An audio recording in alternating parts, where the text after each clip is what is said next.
Dan selamat pagi.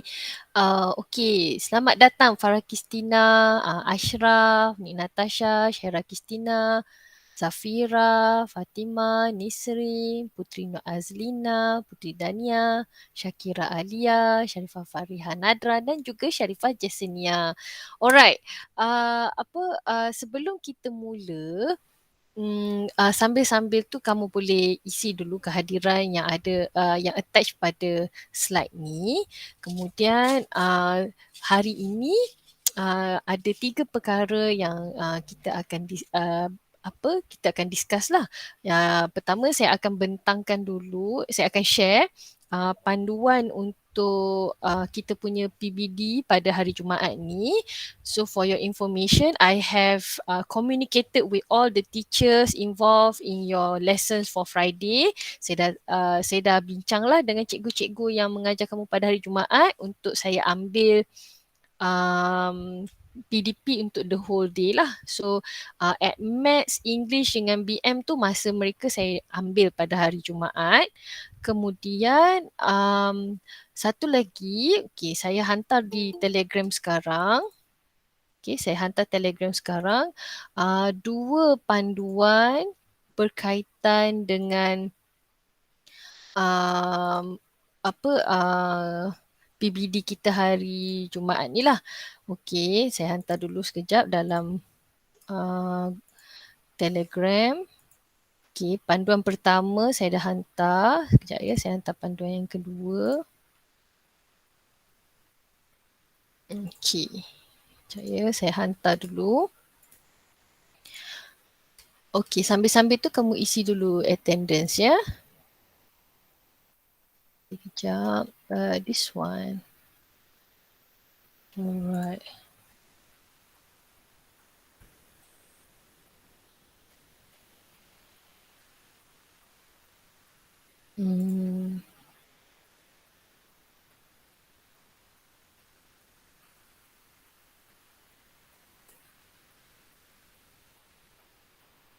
Dia tak jadi pula. Sekejap ya. Okey. So, pada hari Jumaat ni, kita ada 2 paper. Okey. Paper yang pertama ialah paper section A. Paper section A ni terdiri daripada 6 soalan struktur. Paper section A ni terdiri daripada 6 soalan struktur dan masa menjawab dia ialah 1 jam 30 minit lah. Okey, kemudian kita akan mula pukul 8 pagi sehingga pukul 9.30 pagi untuk section A. Lepas tu kita break 1 jam dan kita ready untuk section B pula lah, iaitu ada 3 soalan essay untuk section B. Masa menjawab dia ialah 1 jam. Okey. So sebelum kita mula untuk menjawab pada hari Jumaat nanti, sekejap, saya rasa saya boleh share yang ni kot. Alright. So sebelum kita mula menjawab pada hari Jumaat nanti, make sure that pada kamu punya device, kamu dah install cam scanner atau apa-apa app yang boleh convert gambar kepada file PDF. Kemudian sediakan juga alat tulis yang mencukupi lah, seperti pen, kemudian kertas kajang atau test pad. Make sure kena mencukupi ya, kena ready lah. Okay. Kemudian yang kedua ialah pada hari kejadian nanti saya akan share link untuk soalan pada hari itu. Katalah pada hari itu kita start pukul 8, dalam 10 minit sebelum tu saya akan bagi link untuk akses soalan pada hari itulah. Mulakan pada link tu kamu akan isi kehadiran dan kemudian ada link untuk kamu buka file PDF dan baca soalan. So, lepas kamu baca soalan, kamu tulis jawapan dalam kertas kajang atau pada test pad. Kemudian kamu ambil gambar jawapan kamu tersebut dan convert jawapan tu kepada file PDF dulu, baru hantar kepada saya dalam Telegram secara personal. Pada link yang saya berikan tu, ada juga button untuk kamu terus akses kepada saya punya Telegram lah, ataupun boleh terus juga buka Telegram dan hantar hantar PDF jawapan tu kepada saya. Okay, so apa maknanya bila dah pukul 9.30 tu, atau mungkin kamu dah habis jawab lebih awal, kamu boleh hantar sebelum pukul 9.30 lah. Tapi by 9:30 AM tu saya akan saya akan bagi satu sela masa untuk semua orang hantar. Kalau lebih dari masa tersebut, saya dah tak accept lah jawapan yang dihantar ya. Okey. Nanti kamu boleh suggest dalam Telegram nanti kalau kamu jumpa app lain selain daripada Cam Scanner untuk convert gambar kepada PDF. Ya? Okey. So up until now ada apa-apa soalan tak untuk berkaitan dengan diagnostic test hari Jumaat ni? Ada nak tanya apa-apa tak? Dia punya essence dia untuk hari ni, untuk bersedia, make sure install app Cam Scanner atau apa-apa app yang sesuai lah. Okay, kalau ikutlah kamu biasa guna Microsoft Lens ke atau Google Scan ke atau Foxit ke mana-mana lah. Tapi setakat ni yang saya rasa learning curve yang senang nak install dan tak susah nak belajar cara nak guna ialah Cam Scanner lah. Okay, kalau jumpa yang lain boleh suggest dalam group ya. Dan kalau ada soalan lagi boleh tanya dalam group. Nanti kita cuba address lah. Okay, jom kita tengok lymphatic system pula hari ni.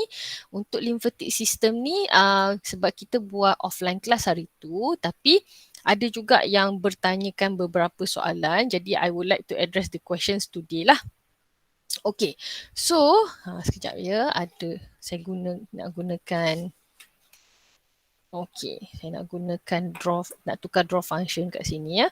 Okay, make sure you are inside the lymphatic system notes. Memang nota yang sama yang kamu jawab pada hari Jumaat hari tu, tak berubah sebab saya nak address a few questions yang diberikan dalam reflection. Jadi, sekejap ya. Saya masuk dulu sebab saya nak lukis-lukis sikit. Kamu juga boleh lukis-lukis ya kat sini sambil saya tunjukkan sedikit diagram atau annotation pada saya punya ni. Okey, sekejap ya.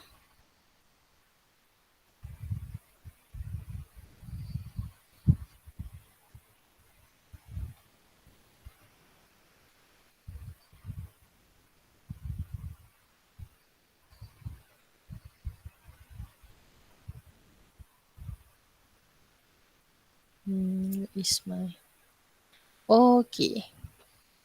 Saya tunjuk. Okey, pada Google Meet sekarang ni saya share saya punya screen ya. Okey. Sebelum kita tengok formation of tissue fluid, ada beberapa perkara mengenai the structure of blood vessels that we need to address lah. Pertama sekali, kita dah tahu bahawa blood vessels ni ada 3 jenis kan? Artery, vein and also capillary. Dan kalau kita tengok diagram kat sini, okay, saya gunakan warna hijau lah.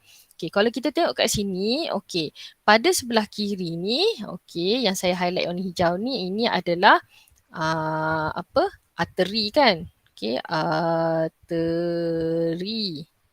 Okay, so artery ni dia membentuk lagi satu cabang, it forms another branch, iaitu a smaller branch called arteriole, yang ni. Okey. Lepas arteriol baru masuk ke dalam blood capillary. Sama juga macam arteri, okey. Kita tahu ini adalah vein. Okey, kita tahu ini adalah vein. Macam tak ni pula ya, tak berapa kemas pula. Sekejap Okey, kita tahu ini adalah vein sebab kita nampak ada valve kat sini kan. Okey, ini adalah vein dan vein juga ada dia punya cabang dia. Okey, dekat sini dia tak label, kita labelkan. Cabang dia adalah venule. Okey. So antara arteriol dengan venule ni ada blood capillary lah. Okey sekali lagi saya ulang. Okey, nombor 1, darah akan bergerak daripada arteriol daripada arteri pergi ke arteriol, pergi ke blood capillary, kemudian venule, kemudian vein. Okey. Itu yang pertama lah, nombor 1 ya, mengenai blood vessels. Number 2,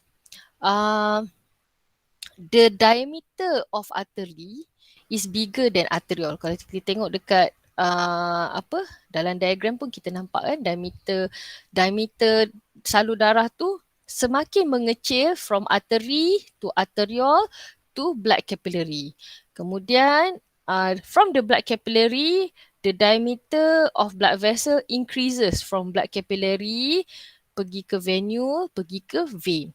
So, ini akan nombor 3, jadi ini akan menyebabkan blood pressure is very high, is highest at the artery and low pressure dekat vein. So, darah sentiasa mengalir dari kawasan yang high pressure pergi ke low pressure.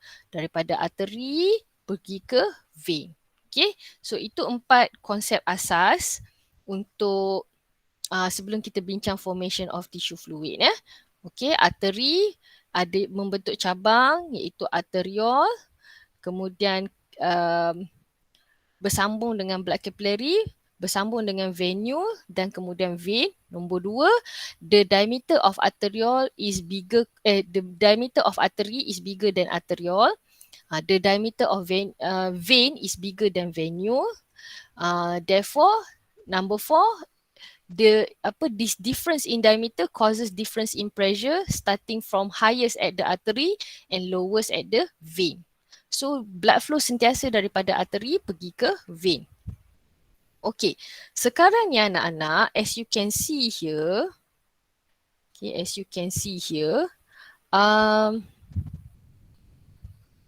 pada bahagian arteri ni, since it has higher pressure, high pressure, since the pressure is high, kemudian masuk pula ke dalam arteriol yang pressure yang diameter dia lebih rendah, ini akan menyebabkan di dalam kawasan arteriol ni, blood pressure is very high. Saya ulang sekali lagi.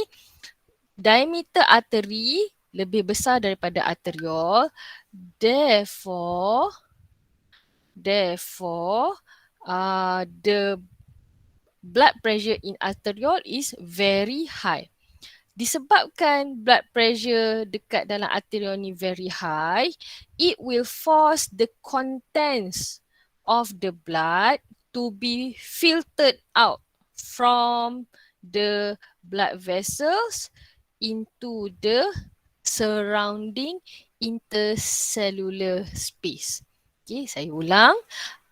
Disebabkan darah di dalam arteriol dalam keadaan tekanan yang sangat tinggi, maka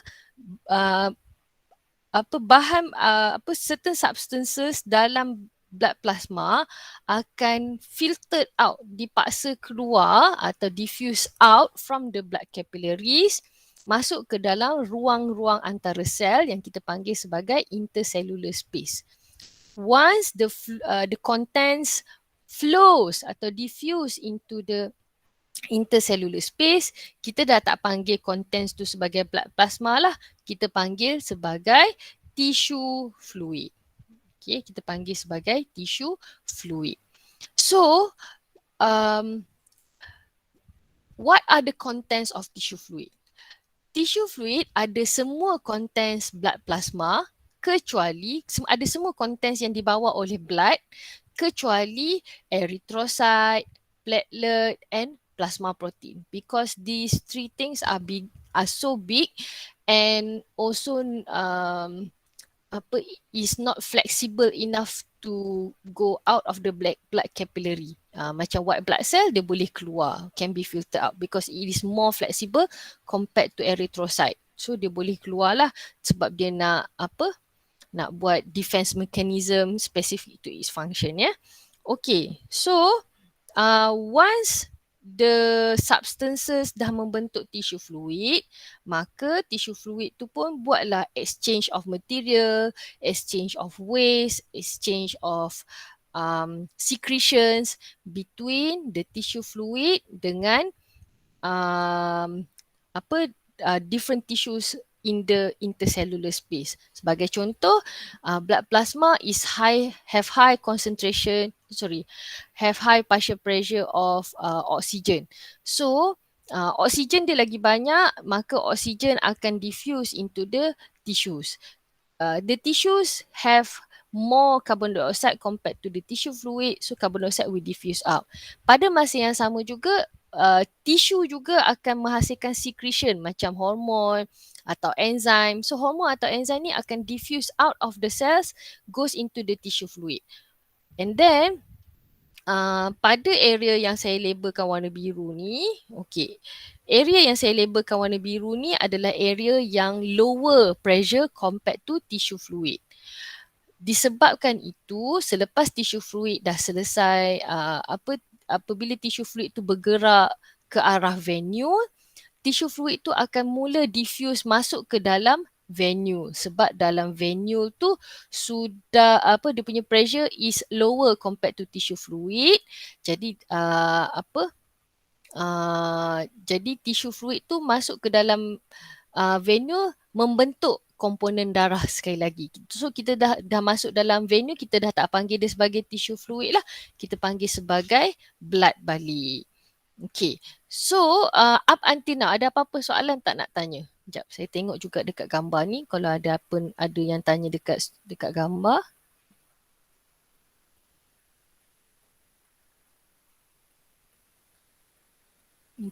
Okay, tak ada soalan dekat gambar, ya. Alright, so sekarang ni masalah di anak-anak ialah walaupun tissue fluid can go atau re-enter the venule due to the fact that venule tu has lower pressure compared to tissue fluid, only 85% of the tissue fluid can diffuse back into the venule. On average lah. Ada references kata 90%, ada references kata 85%, kita ikut textbook.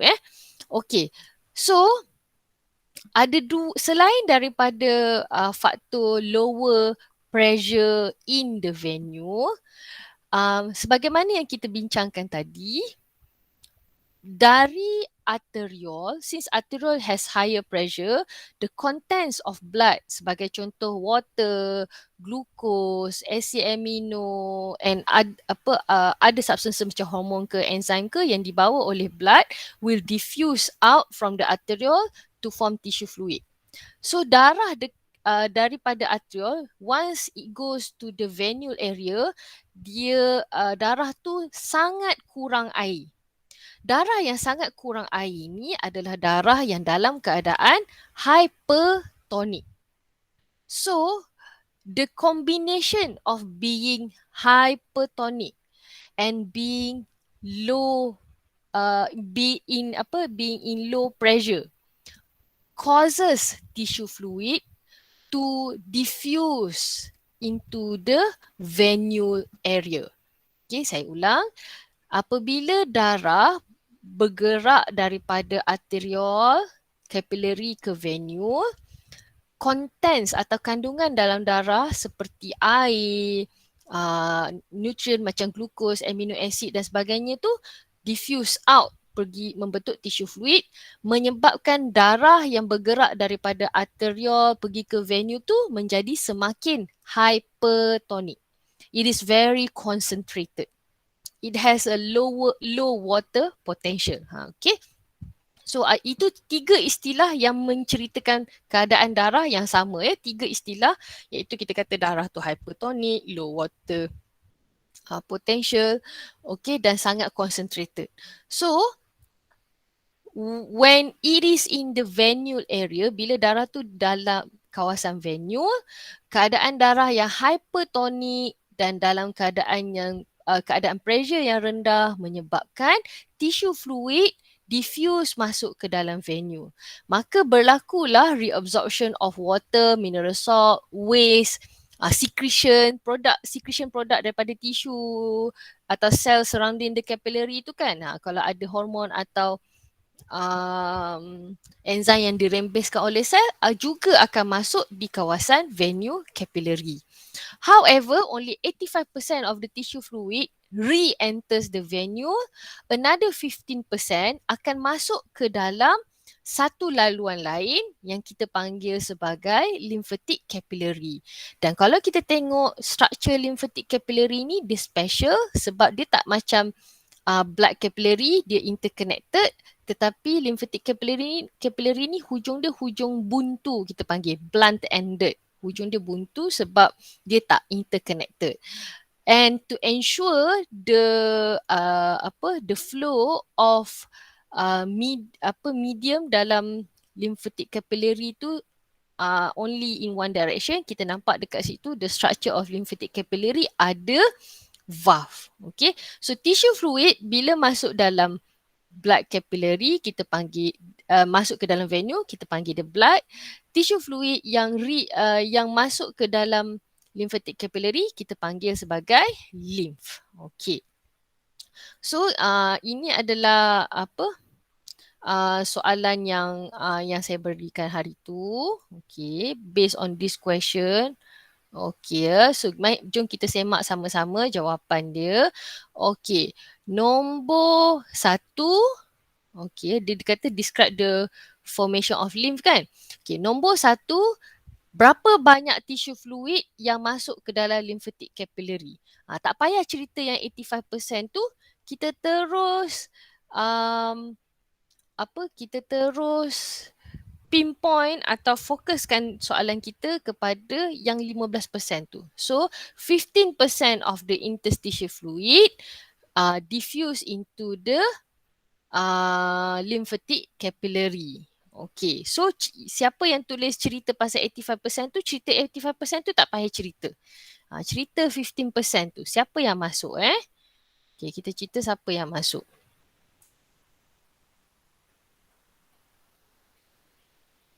Okay, kemudian nombor 2, bila tissue fluid sudah masuk ke dalam lymphatic capillary, kita tak panggil dia tissue fluid kan? Kita panggil dia apa? Itu that is point number 2. Okay, 15% of the interstitial fluid diffuse into the lymphatic capillary, and then ayat nombor 2, once the fluid enters the lymphatic capillary, it is called, kalau dia dah masuk dalam lymphatic capillary, kita panggil fluid tu sebagai apa? Okay, teruskan. Kejap. I need to zoom out sikit. Baru nampak jawapan semua orang ya. Okay, tak apa. Bukan saya yang kamu tulis 85% tu tak salah. Cumanya sebab dia dah sebut kat sini formation of lymph.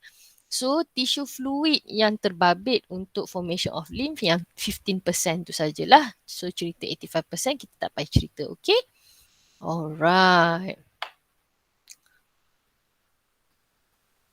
Sekejap ya, ada yang mesej saya ni kata tak boleh masuk kelas ya. Okay.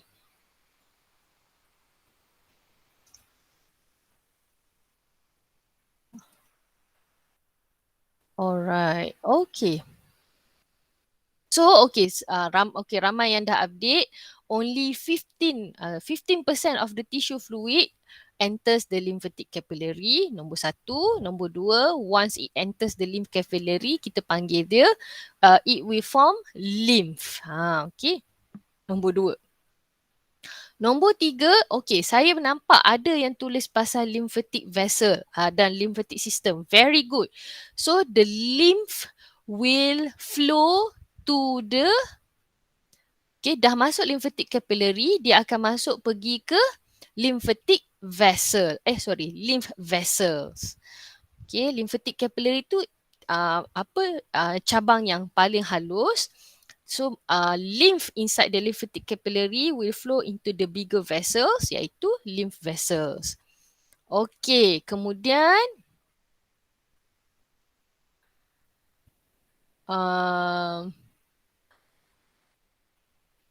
okay, alright. 3, okay. Dah 3 poin kat situ. Okay. Okay, Alif tengah tulis ayat yang kedua. Teruskan Alif. Teruskan Azim. Okay. Sikit lagi Amirul. 15% tissue fluid enters lymphatic capillary. Nombor satu. Nombor dua, once the fluid enter, it will form lymph. Very good. Okay. Sekejap ya, saya tunjukkan satu sampel jawapan daripada Zafirah ni. Okay ya, sudah ada lymph. Okay, and then the lymph will flow into the lymph vessels. Okay, lymph vessel. And then, okay ya. And then, bila dah pergi ke lymph vessel, dia pergi mana pula? Dia akan lalu mana pula? Apa lagi struktur yang ada dekat, struktur salur yang ada dekat lymphatic system? Yes, very good. Okay, flow to the right lymphatic duct and thoracic duct. Pandai. Okay, very good. Okay. Bagus, ada yang dah tulis ya. Okey, dah masuk lymphatic vessel, hantar pula pergi ke dua final destination, sama ada right lymphatic duct atau thoracic duct. Sebenarnya jawapan yang ni ada juga dekat slide nombor 9. Okey, very good. Okey. Nombor 1, 2, 3, 4. Okey, itulah dia punya final destination dia, right lymphatic duct and thoracic duct. So, kalau nak cerita lagi, lepas ni dia pergi ke mana pula? Okay, once it enters right lymphatic duct and thoracic duct, lymph will be transported into the subclavian vein back into the blood circulatory system. Jadi inilah kenapa dikatakan lymphatic system complement, melengkapkan blood circulatory system. Semasa exchange of material berlaku apabila yang dibuat oleh tissue fluid tadi, tissue fluid, only 85% of the tissue fluid boleh masuk ke dalam blood vessel, masuk ke dalam venue. 15% akan pergi mana? Dia akan lalu alternatif, dia masuk ke dalam lymphatic capillary. Once the tissue fluid enters the lymphatic capillary, it will form lymph. Okay, it will form lymph. Akan membentuk limfa. Kalau dalam bahasa Melayu kita panggil limfa.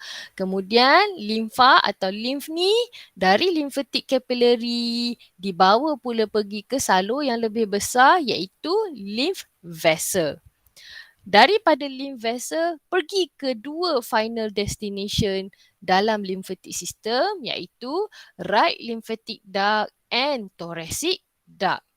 Okay, once it enter right lymphatic duct and thoracic duct, the contents of kandungan daripada dalam right lymphatic duct and thoracic duct ni akan transfer pergi ke subclavian vein. Once the contents enter the subclavian vein, the lymph is now a part of the blood circulatory system. Apabila kandungan right lymphatic duct dengan thoracic duct ni masuk ke dalam subclavian vein, dia dah jadi sebahagian daripada sistem peredaran darah. Maka the contents of the blood circulatory system can be maintained. The volume of blood inside the blood circulatory system can be maintained. Sebab apa? 15% tu sudah dipulangkan semula masuk ke dalam sistem peredaran darah. This is why it is mentioned in the function of lymphatic system to complement the blood circulatory system. Okay, hopefully explanation ni membantu untuk address address soalan-soalan yang timbul pada minggu lepas lah. Okay, sebab ramai yang tanya part ni lah. Okay, kemudian jom kita semak jawapan dekat, sekejap ya, saya share juga satu sampel jawapan daripada Amar ni. Okay, kemudian jom kita tengok soalan ni. Okay, so what is fluid X? Fluid X ialah lymph. L-I-M-P-H, lymph ya. Okay, sebab dia tunjuk kat situ sebabnya vessel Q tu adalah lymph vessel. So fluid X berada di dalam vessel Q, jadi jawapan dia lymph ya. L-Y-M-P-H. Tulis je lymph, cukup.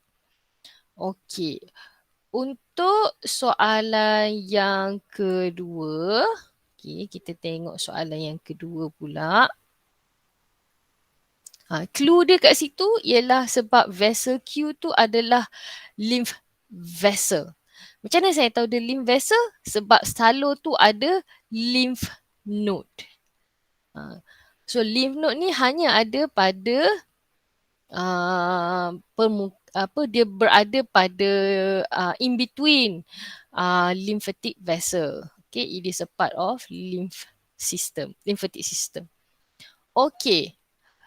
What happens to the components of fluid X when it passes through the lymph node? So basically untuk soalan ni dia minta function of lymph node. So ada dua function lymph node. Nombor satu kita boleh kata toxic materials in fluid X will be neutralized. Atau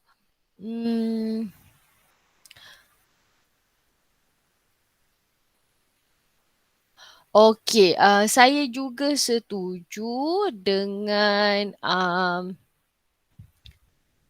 filter foreign substances. Boleh. Okey, filter foreign substances pun boleh. Nombor dua boleh. Okey, filter foreign substances. Nombor dua, destroy pathogen. Good. Destroy pathogen tu tepat. Okay. Sama ada nombor satu, toxic materials in fluid X will be neutralized. Kalau kita tengok dekat blood circulatory system, itu function dekat liver. So dia neutralize toxin dalam blood. Okay. Tapi dalam lymphatic system itu peranan lymphatic nodes. Okay. Kalau tak ada yang tu tak apa. Ada lagi function yang lain. Seperti yang saya baca dekat sini. Idea daripada Alina, daripada Ashraf, daripada Putri Dania. Ini idea mereka ialah foreign substances filtered. Okay. Foreign substances are filtered out. Okay. Boleh. Okay, itu yang kedua. Yang ketiga, pathogen, bacteria are destroyed. Okay, pathogen, bacteria are destroyed sebab lymphatic nodes atau lymph nodes ni boleh buat lymphocyte yang menghasilkan antibody.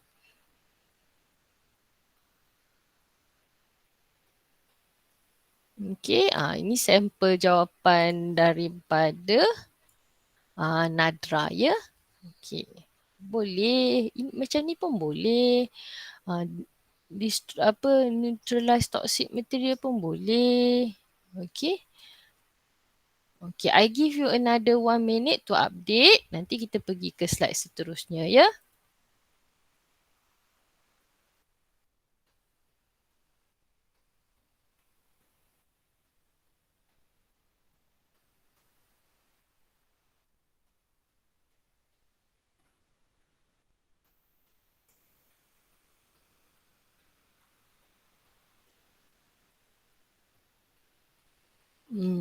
Okay. Boleh, boleh. Dia pergi, dia padam pula ya, tak apa. Okay, so macam Putri Nur Azlina ni dia very simple dia punya jawapan. Cuma kena ejaan patogen tu kena betulkan sikit ya. Putri Nur Azlina, pathogen. P-A-T-H-O. Patogen tu macam brand apa-apa pula. Menarik juga tu. Brand sabun basuh baju ke Patogen? Oh sorry, saya unlock screen. Okay, next question. Okay, untuk soalan ni dia memang kita tengok function of lymph nodes lah. So Dahia, Amirul kena tambah lagi satu function ya. Baru satu dari 2 markah. Yang lain good job, dah dapat 2. Wan Nurin Kristina baru 1 ya. Baru 1. Okey, yang lain good job, sudah dapat 2 markah. Alright. I give you another 30 second. Okay. Kemudian jom kita tengok the next question ya.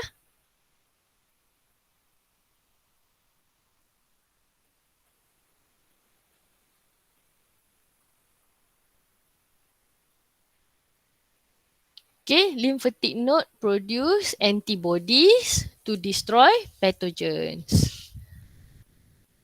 Produce antibodies pula, produce lymphocyte. Oh, panjanglah pula cerita dia. Okay. Alamak. Sekejap ya. Produce lymphocyte. Sebabnya Amirul, soalan dia ialah apabila fluid acts to lalu lymph nodes. So kita terus bagi tahu apa yang lymph node buat pada fluid X. Sebab soalan ni markah dia 2 saja. Jadi kejap ya. So kita senaraikan apa tindakan lymph nodes terhadap fluid X. So dalam lymph nodes ada antibody, ada lymphocyte yang produce antibody. So kita terus bagi tahu antibodies produced by lymphocyte destroy destroy pathogen. Okay, if you want to if you want to answer it that way lah. Sebab markah dia 2 saja. So kalau kita punya jawapan tu panjang sangat, takut nanti kamu rasa macam kamu tulis kat sini. Toxic material lymphatic node produce lymphocyte and then create antibody. So saya risau kamu rasa sampai takat tu dah dapat 2 markah. Belum dapat lagi ya. Sebab apa yang lymphocyte tu buat terhadap fluid X? Tak cerita lagi. Kena cerita sampai antibody destroy pathogen. Antibody destroy pathogen baru sampai ya. Okay. Kalau sampai lymphocyte create antibody tak sampai lagi. Okay, kita pergi ke soalan seterusnya. Okay. So fluid X originates from the blood. So describe how fluid X formed from the blood. Ini adalah sama macam kita cerita pasal formation of lymph tadilah, sama ya, iaitu 15%, kita terus cerita 15% of tissue fluid. Sorry, sebab describe how fluid X is formed kan. 15% of tissue fluid masuk ke dalam apa lymph capillaries, apakah bahan-bahan yang masuk dan sebagainya lah. Kenapa Ashraf padam? Tadi jawapan Ashraf tu ada betul jawapan Ashraf tu ada poin yang boleh diterima. Tak apa, teruskan tulis Ashraf. No worries. Saya baru nak baca sebab macam ada poin yang sangat baik ya.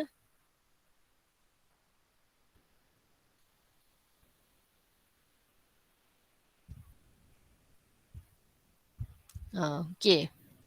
Oh, sebab how fluid X is formed from the blood. Okay. So, point yang 15% tu ada sebab dia kata formed from the blood. So, kita kena cerita start dari high hydrostatic pressure inside the blood capillary. Lepas tu, kejap ya. Sebab kita kena cerita dari blood kan. Saya rasa okey, jawapan Nik Natasha ni mencapai. Kejap ya Nik Natasha, saya share dulu.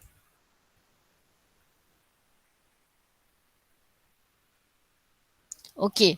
So, untuk jawapan Nik Natasha ni yang saya tunjuk dekat Google Meet sekarang ni, ini adalah idea yang baik sebab Nik Natasha dia relate bermula daripada darah.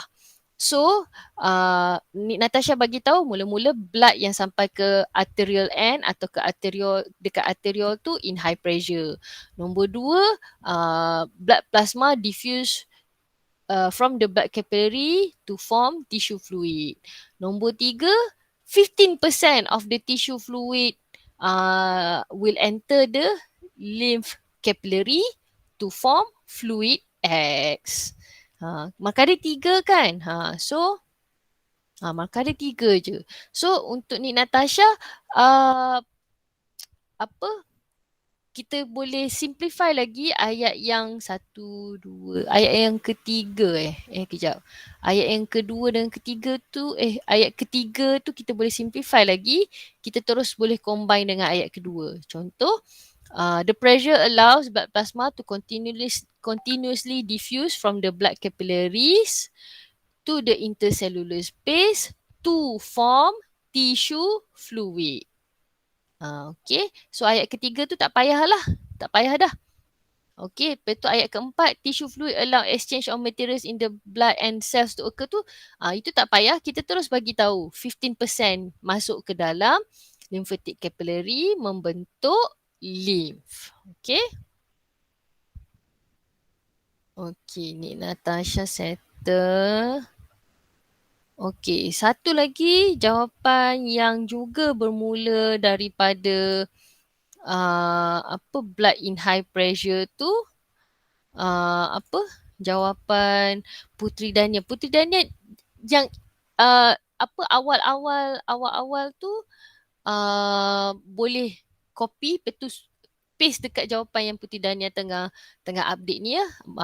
Ada point yang boleh guna balik. Macam yang 15% tu boleh guna balik. Okay. Tak payah nak type banyak-banyak ya sebab dah ada. Point tu dah ada. Okay. Nurin pun sama. Nurin pun start dengan blood that reach arterial end tu is in high pressure. Very good. Jadi high pressure, lepas tu cerita pula forcing the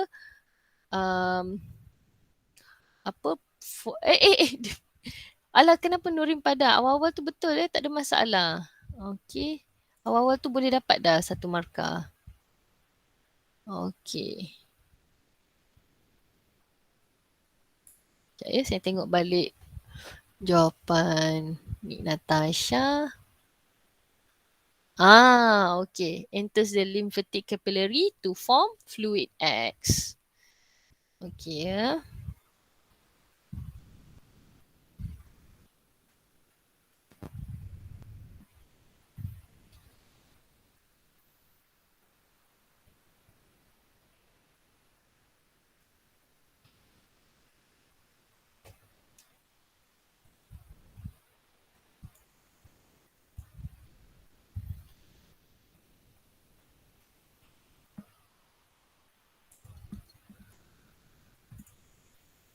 Okay, I give you another 30 second, another 1 minute. Nanti kita tengok soalan yang seterusnya ya. Soalan last sekali.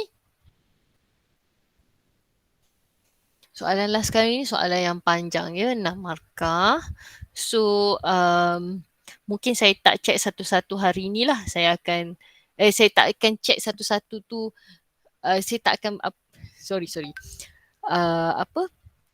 Saya tak tak sempat lah nak semak satu persatu updated answers hari ini, tapi saya akan share, saya akan bagi feedback. Nanti kamu boleh tengok saya bagi personal feedback. Alright.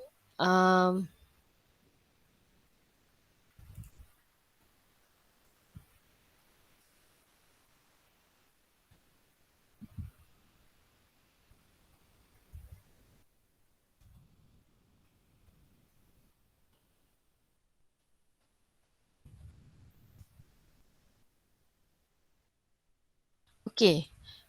Alright, sorry. Nanti kita tengok dekat, sekejap ya, kita tengok dekat sini.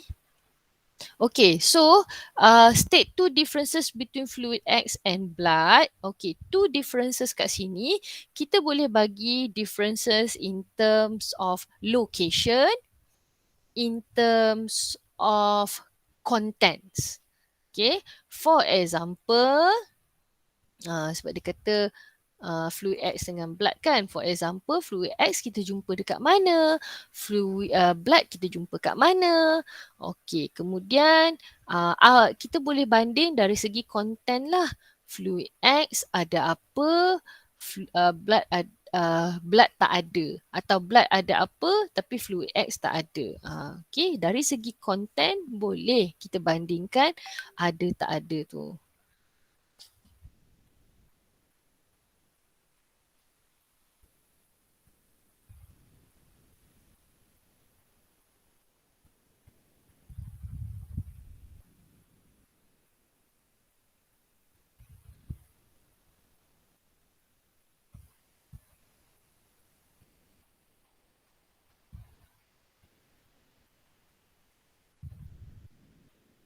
Okey, okey, apa dia? Kan ke tadi kita tengok kan bila ada difference in pressure tu only certain substances saja yang keluar daripada blood vessel atau keluar daripada arteriol pergi membentuk tissue fluid. Kan apa dia? Yes. Macam protein plasma, plasma protein, erythrocyte tu tak keluar lah, platelet pun tak keluar. So kita bolehlah kata blood ada semua-semua tu tapi fluid X tak ada. Okay, good. Okey, satu lagi anak-anak, sebab soalan ni ialah soalan struktur, 2 markah. Jadi kita kena tulis dalam bentuk ayat lah kan. Nanti kalau kamu tengok pada soalan, kalau soalan tu, soalan differences ni dia bagi dekat bahagian B atau bahagian C. Dekat kawasan soalan esei. Yang ni nak jawab dalam table pun boleh. Tapi most likely markah dia bukan 2 lah. Mungkin 3, 4 dan 3 ke atas. Sebab selalu state differences ni markah dia banyak lah. 4, 5 macam tu. Kalau state differences ni dekat soalan struktur, markah dia 3. Kalau dia jadi 4 pun sebab kena bagi satu similarities 3 differences. Macam tu lah.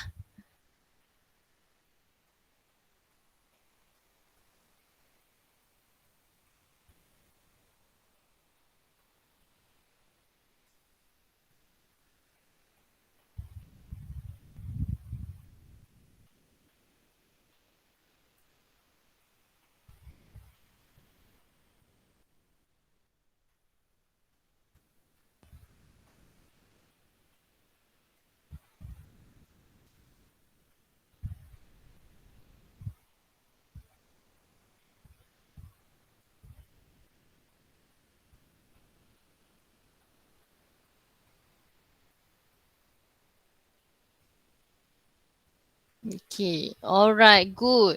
Okay, dari segi contents ya. Lepas tu satu lagi, mungkin kamu ingat dalam proses digestion tu kan, masa kita cerita pasal absorption of digested food tu, kita cerita pasal the function of lacteal. Lacteal dia absorb lipid. So lacteal ni is a type of lymph capillary. Jadi in in extent the contents of lymph have higher lipid compared to blood sebab fungsi lacteal tu. Okey, apa yang fluid X ada banyak?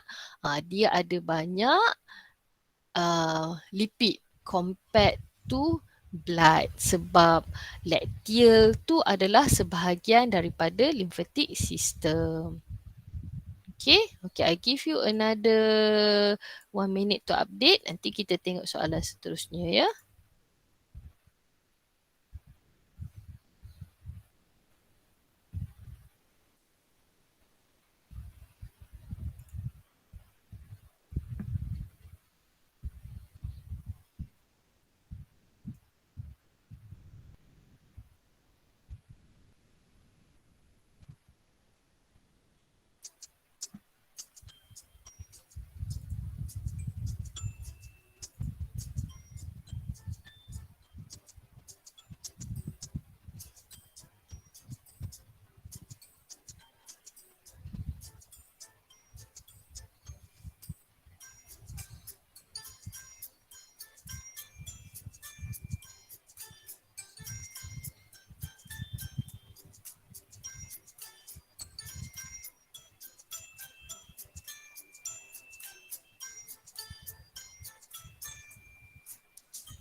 Okay.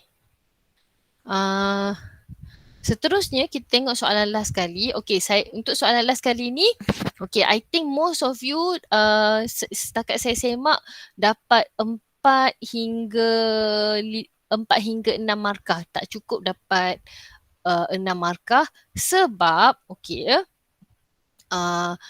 sebab dekat soalan ni dia ada bagi 2 statement. Jadi kita punya explanation mesti ada dua-dua statement tu lah.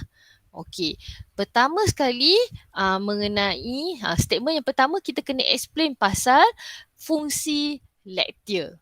So kita kena ceritalah macam mana proses lacteal tu absorb fatty acid and glycerol atau atau lipid. Okey, nombor 1. Okey, so untuk cerita fungsi lacteal tu mungkin kita boleh cerita dalam 2 hingga 3 ayat macam itulah.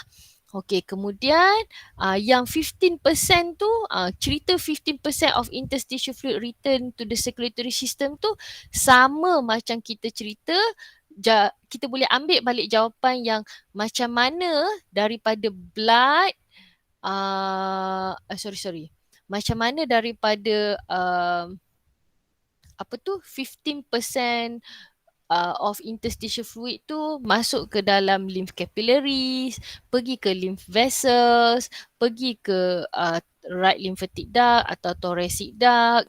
Lepas tu dipulangkan semula dalam blood circulatory system.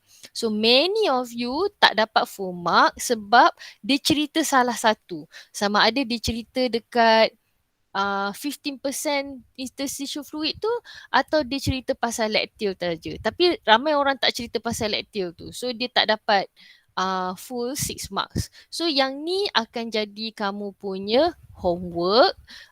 Soalan ni adalah kamu punya homework. Nanti saya akan semak satu persatu dan saya akan bagi tahulah berapa markah kamu dapat ya. So saya ulang lagi sekali, soalan ni dia ada bagi 2 statement. Kita kena explain pasal lacteal. Okay, kita kena explain pasal fungsi lacteal. Kita kena cerita lymphatic lipid tu mula-mula kan masuk dalam lacteal. Macam mana last kali akan masuk ke dalam blood circulatory system balik? Apakah laluan lipid dari lacteal sampai ke circulatory system? Nombor 1. So dekat situ ayat dia dalam 3 ke 4 ayat. Okey, kemudian Macam mana pula daripada 15% interstitial fluid tu atau tissue fluid, nama lain interstitial fluid tu ialah tissue fluid, itu nama lain dia. So tissue fluid 15% masuk ke dalam lymph capillary. Apakah perjalanan dia sampai masuk ke dalam blood circulatory system? Itu basically apa yang soalan ini nak lah. Okay, so it can be, the same question can be up to 8 marks sebab point dia banyak. Okay, tapi cuba berikan jawapan yang tepat, yang padat, yang boleh dapat 6 marks. Okay, nanti saya semak lagi sekali ya dan saya akan berikan komen. Okay anak-anak, sekarang ni kita nak tengok apa immunity in humans. So bolehkah kamu pergi klik pada link yang kedua tu supaya kamu boleh respon kat situ sekejap ya. Saya bagi juga dekat income messages ya. Okay. Okay. Slide nombor 15 yang dalam lymphatic system tu adalah kamu punya homework. Nanti saya akan semak ya. Dan saya akan bagi komen lah. Okay. Seterusnya, where is the dashboard? Okay, immunity in human kita masuk sikit saja sebab sekarang pun dah 9.30. Okay ya. Kita berhenti pukul 10 kan? Alright. So, siapa yang belum isi attendance boleh isi attendance kat sini. Okay ya. Dalam lymphatic system, okay, dalam lymphatic system ada 3 subtopik utama. Hari ni kita nak tengok 11.1 dulu ya, iaitu body defense. Lepas tu kita akan tengok action of antibodies dan types of immunity. So, jom kita tengok body defense dulu. Okay, sepanjang kita discuss mengenai blood sebelum ini, ada 2 istilah yang diperkenalkan semasa kita cerita pasal blood sebelum ni, iaitu antibody dengan antigen. Bila darah tu darah A, dia ada antigen A dan menghasilkan antigen B. Kalau darah tu darah orang tu darah kumpulan B, the blood has antigen B and produces antibody A. If the blood group is O blood group, the individual does not have any antigen A atau B, dia tak ada, tapi that individual will produce 2 types of antibody, iaitu anti-A and anti-B. So what are the differences between the two? Okay, nombor 1, antigen ni adalah foreign particles that enter the body and subsequently stimulate the immune responses. Okay, itu yang pertama lah dalam konteks immunity ni. Antigen ni adalah foreign particles. Antigen juga adalah structure yang ada pada permukaan sesuatu sel yang membolehkan badan kita kenal sel tersebut sebagai local cell, sel dalam diri kita, atau foreign cells daripada luar badan. So it can be 2 things lah. It can refer to foreign particles. It can also refer to the structure on our cells that enables the identification of type of cell. Adakah itu sel badan sendiri atau sel daripada foreign sources.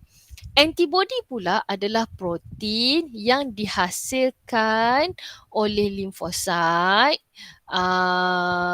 and then this antibody will be released into the blood plasma so that it will always be ready to do immune response. So apa nak kata, kan ke sekarang ni sudah ada beberapa health facilities yang buat ujian yang menguji tahap antibody dalam badan untuk COVID, vaksin COVID kan. So disebabkan limfosit ini produce antibody dan antibody masuk blood plasma, sebab itulah ujian itu adalah possible untuk buat ujian untuk kena pasti tahap antibody itulah, sebab antibody itu ada dalam blood plasma. Dan last kali term yang kita akan guna bila kita bincang immunity ialah microorganism that cause diseases, iaitu pathogen. So macam COVID-19 virus tu, itu adalah pathogen. Bakteria dalam makanan yang tercemar, salmonella. So salmonella is also a pathogen. Alright. So jom kita tengok the 3 types of body defense that we have in our body. Okay. Badan kita ada 3 level of defense. So the first defense mechanism is a non-specific and can be physical defense atau chemical defense. Kalau physical defense macam kita punya kulit lah, kulit kita ada banyak layer kan, so pathogen tak boleh tembus kita punya kulit. It can also be chemical defenses. Sebagai contoh, kita discuss dalam digestion, stomach acid, gastric juice is highly acidic. Sebab ada hydrochloric acid dekat situ, maka maka hydrochloric acid tu the very acidic condition of the stomach causes atau destroy pathogens that enters with our food. It can untuk first line of defense ni dia boleh jadi dia bagi defense dari segi menghasilkan barrier atau juga dari segi untuk buat expulsion lah, macam kita batuk, kita bersin, itu adalah expulsion mechanism.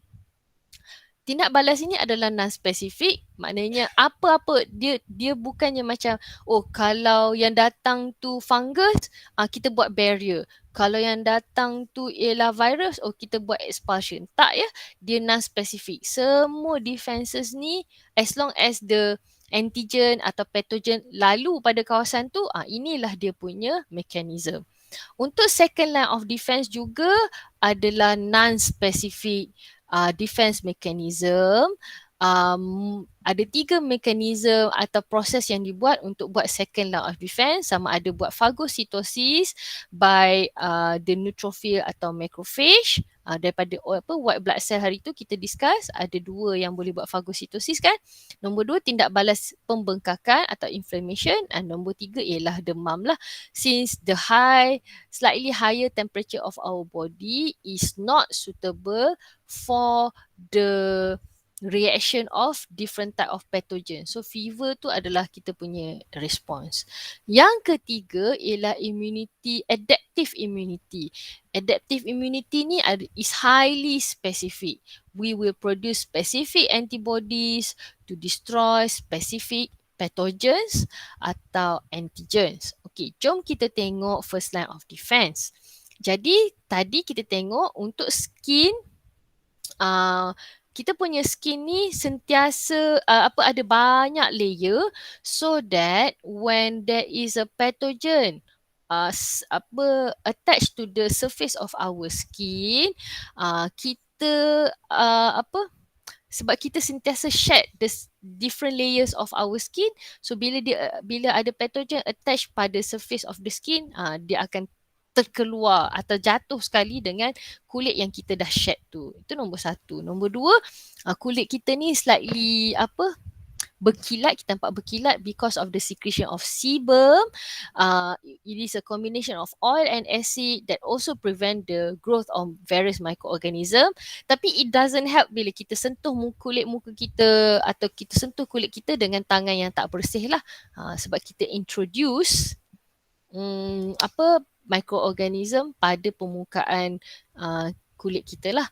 And then pada masa yang sama, kita punya kulit juga ada sweat gland that secrete sweat that contains lysozyme. Okay, lysozyme ni selain daripada dekat sweat gland, dia juga ada pada kita punya ayak mata, pada mucus hidung yang jadi hingus tu kan. Okay, mucus hidung and also saliva. So it can dissolve and destroy the wall of certain types of bacteria. So bila dia punya wall destroyed, the contents of the bacteria also destroyed lah because it is released to the environment. And lastly, kita dah discuss sebelum ni, bila berlaku luka, badan kita terus cepat-cepat buat blood clotting mechanism untuk menghalang daripada bakteria luar masuk ke dalam kawasan luka tersebut lah. Okey, untuk skin, skin ni yang apa sebab dia banyak layer tu kan, itu adalah physical defense. Okey, yang lain tu banyaknya ialah chemical defense. Blood clotting ni juga adalah physical defense lah sebab dia physically prevent bacteria to enter the wound. Okey, jom kita tengok yang another two first line of defense iaitu secretion of mucus. Mucus yang sebagaimana dinyatakan tadi ada lysozyme. Okay, so mucus in the respiratory system will destroy bacteria. Kalau kita sebut mucus dalam perut, mucus dalam perut bukan first line of defense lah. Dia lebih kepada untuk protection of the stomach lining. Ataupun kalau kita sebut mucus dekat small intestine untuk defense ke? Tak. Itu lebih kepada untuk lubrication to aid digestion. Tapi kalau kita sebut mucus dalam respiratory tract atau dalam salur pernafasan, itu kita boleh kata untuk defense mechanism. Okay, kena hati-hati kat situ. Dan last kali, hydrochloric acid in the stomach is very menghasilkan pH yang sangat rendah. pH yang sangat rendah ini tidak sesuai untuk it's not suitable for most bacteria and it will destroy bacteria that present in our food and also drinks. Okay, banyak pula explanation kat sini sebab saya ada 2 soalan berkaitan dengan ini ya. Okay, jom kita tengok soalan yang pertama. Okay, before this we have discussed about how the skin is part of our body defense mechanism, the first line of defense. So can you explain how skin act on the as the first line of defense mechanism? Salah tu as the first line of defense mechanism. Oh, sorry. Sekejap. Saya tukar kepada text function. Sorry ya. Okey ya. Terangkan bagaimana kulit bertindak dalam mekanisme barisan pertahanan badan yang pertama. Ada banyak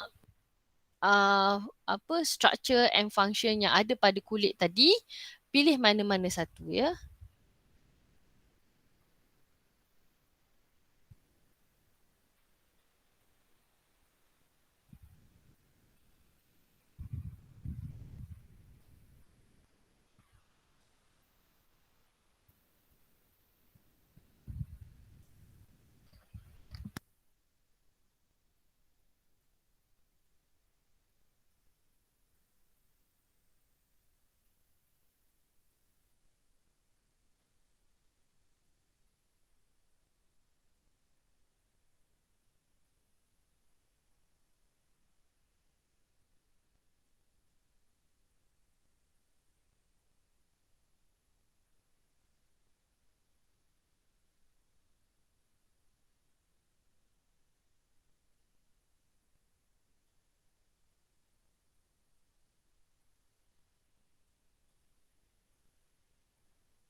Yes. Okay, thank you.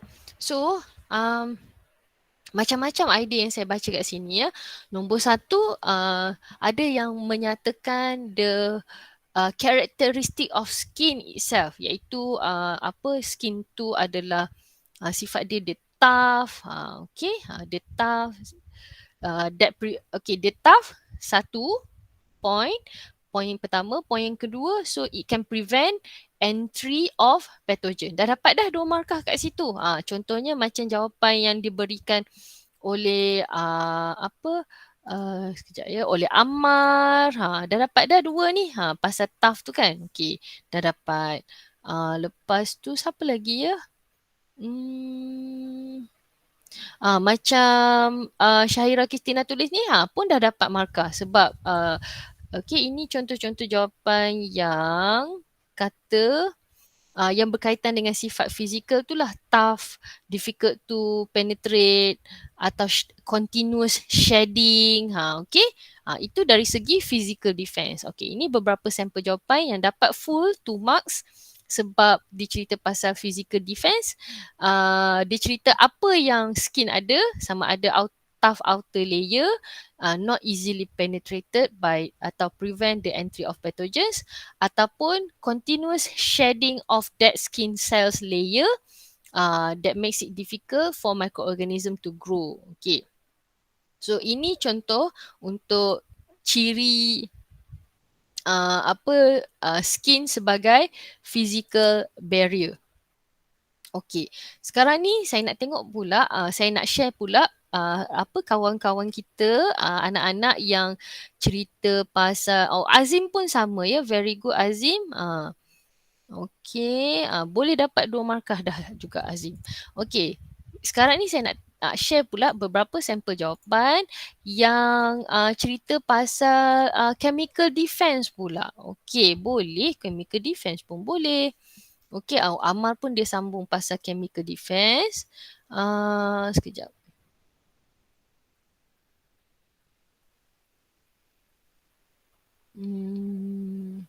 Ramailah pula buat physical defense.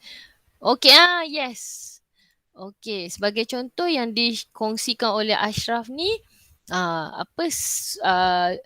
skin secret sweat. Okey, ada secret sweat. Lepas tu sweat ni sweat ada lysozyme yang breakdown the cell wall of some bacteria. Very good. Lepas tu okey, Ammar pun cerita pasal lysozyme. Okey. So dari segi chemical kita boleh cerita pasal function of lysozyme ya. Okay. Markah dia 2 sebab nyatakan apa karakteristik of the skin. For example, karakteristik dia kat sini, the skin secrete sweat. Inside the sweat ada lysozyme. 1, itu adalah karakteristik dia. Apakah function lysozyme tu? Breaks down the cell wall of some bacteria and subsequently destroy the bacteria kan? Boleh. Tak ada masalah ya. Okay, ini contoh. So tulis ayat pendek ni saja sudah dapat 2 markah. Tak susah nak score sebenarnya. Bagi tahu karakteristik and function. Cukup. Okay, 1 karakteristik, 1 function. Alright, I give you another minute. Nanti kita tengok satu lagi soalannya. Okay, bagaimana pula yang lain-lain?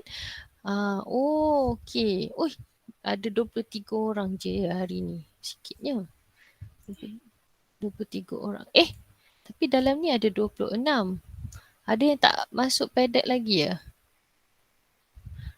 Masuk padat, nanti tak dapat salinan nota. Alright.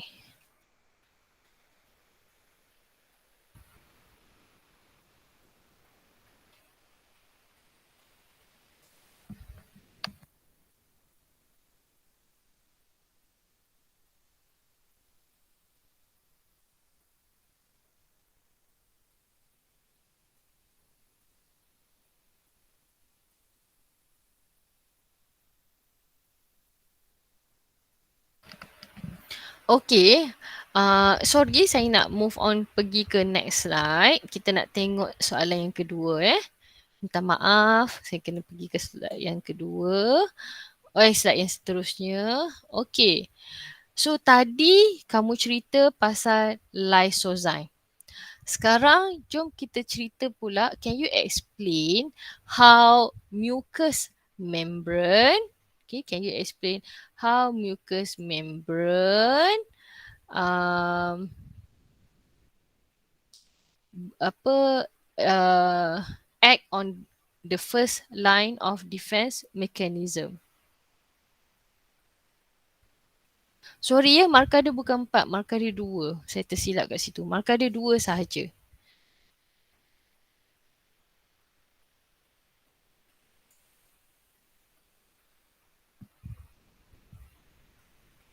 Mucus dekat mana yang berfungsi sebagai defense mechanism.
Okey.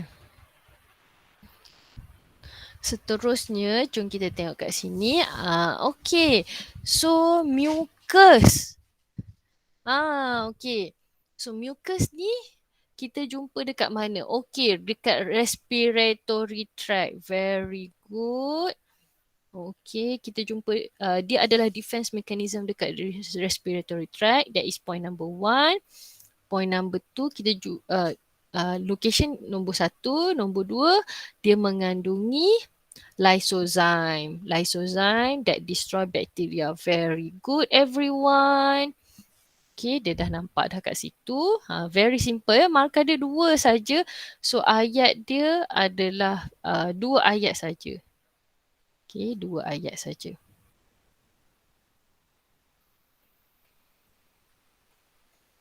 Okay.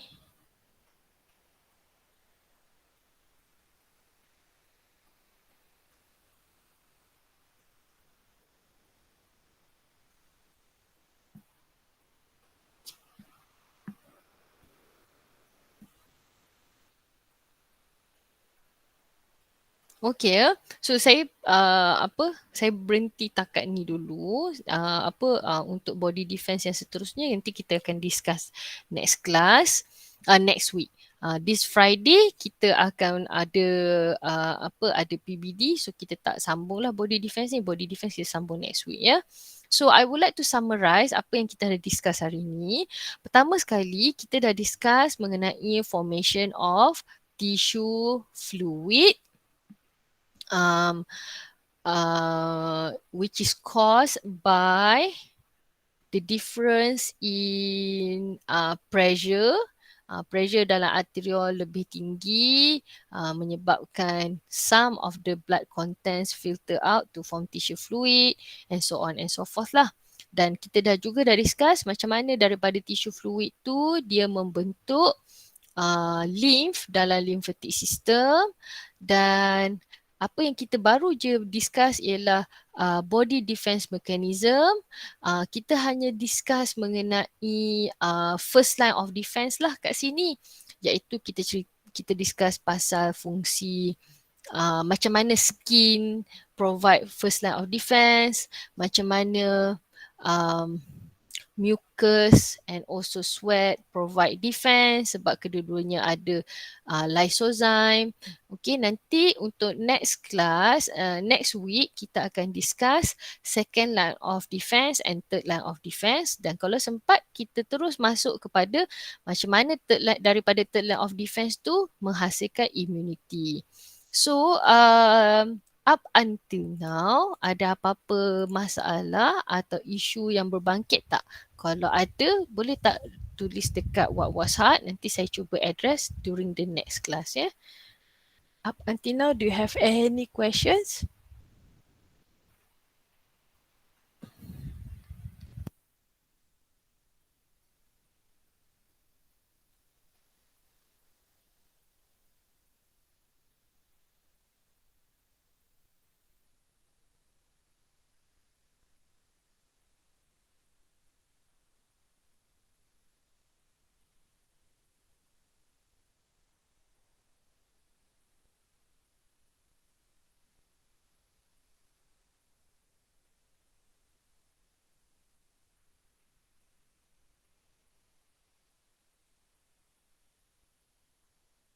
Okay, oh the last part ya, ada yang komen the last part tu. The last part tu yang mana ya? Yang fungsi mucus ke? Nanti kita tengok ya. Nanti saya tengok balik.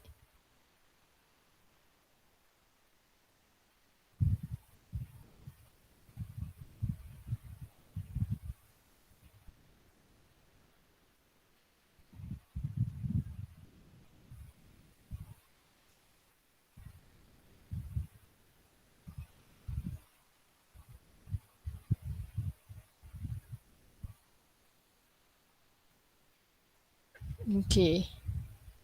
Alright. Tak ada Alright. So saya berhenti takat ni dulu. I give you time to can you use the next 8 minutes ni untuk start install cam scanner. Untuk mereka yang baru masuk hari Jumaat ni, the whole day, bukan the whole day lah, daripada pukul 8 daripada pagi 7.30 tu saya akan take over the class sampai pukul 12. Saya dah discuss dengan Cikgu Admet, English dengan BM untuk saya take over lah. So yang saya share pada Telegram tu adalah preparation of materials and device before we start our exam. Pada hari kejadian nanti, hari Jumaat, saya akan bagi link untuk kamu tengok soalan dan jawab soalan dalam test pad lah. Dan kemudian bila dah jawab tu, snap gambar, convert to PDF dan hantar secara personal message kepada saya dalam Telegram. So that is all for today. Kalau ada apa-apa soalan mengenai diagnostic test dan juga untuk hari ni, kita boleh continue our discussion dalam Telegram ya. So sekian dulu, sekian wabillahi taufiq wa hidayah. Assalamualaikum dan selamat pagi.